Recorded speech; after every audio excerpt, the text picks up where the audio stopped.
Yes. Why are there two Virginias?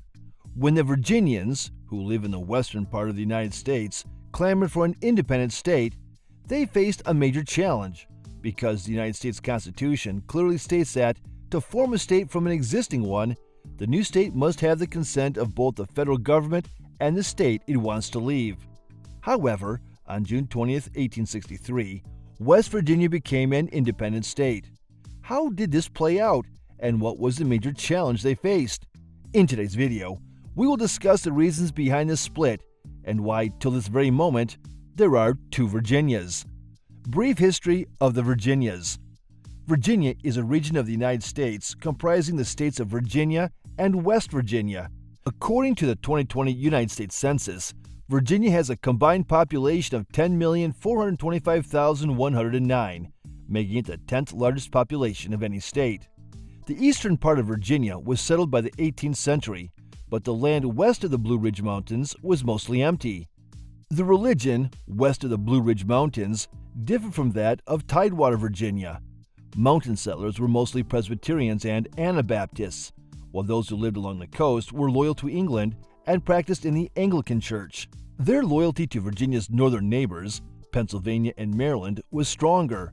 Thus, the Western Virginians had virtually no connections to the Tidewater elite and did not, from the start, feel connected to the eastern half of Virginia. To further express their grievances, people in Western Virginia were calling for a separate state soon after the American Revolution, claiming that the state of Virginia did virtually nothing to support their political and economic interests in the state. What happened afterwards will be discussed shortly. West Virginia split from Virginia. Their identity as a southern state and as a slave state were two obstacles to their plan to secede. Therefore, in an attempt to prove that a southern state joining the Union would help the federal government's cause, the Western Provisional Government fostered an ever-growing majority of Unionist sentiment in the region. The Unionist portion of Virginia's government, mostly composed of Westerners, called itself the Restored Government of Virginia. The new government legitimized and approved West Virginia's plan to leave the state, and the federal government soon realized that an ally in the South would aid them in the war. The Lincoln administration accepted West Virginia's bid to join the Union on December 31, 1862, following the approval of the Restored Virginia government in 1862, which had found the state's Unionist goals to be the majority opinion based on a referendum. The acceptance of West Virginia was conditional on implementing a policy of gradual abolition for the population of enslaved people who lived in the state. From 1863 onward, Lincoln's government had a stronghold in the South, and on June 20, 1863, West Virginia was officially admitted into the Union as the 35th state. How the two Virginias have continued to coexist will be discussed shortly. Aftermath of the split.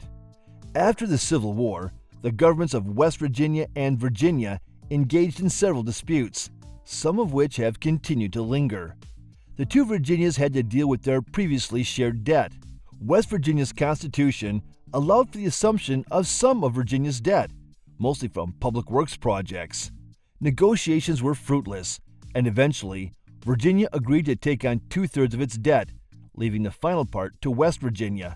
In 1915, the Supreme Court ruled that West Virginia owed Virginia approximately $12.4 million, the first installment of which was unpaid until 1939. Virginia began a Supreme Court case against West Virginia in 1866 over the transfer of two counties from Virginia to West Virginia. Virginia claimed that the absence of several hundred Confederate soldiers during the vote to transfer nullified the action, as the former soldiers refused to acknowledge the shift. However, the Supreme Court ruled in favor of West Virginia in 1871, and the counties did not dispute again. What an intriguing piece! If you enjoyed this video and like to share your insights, do so in the discussion box and tell us what you think. Thank you for watching this video. Please don't forget to subscribe and turn on the notification bell.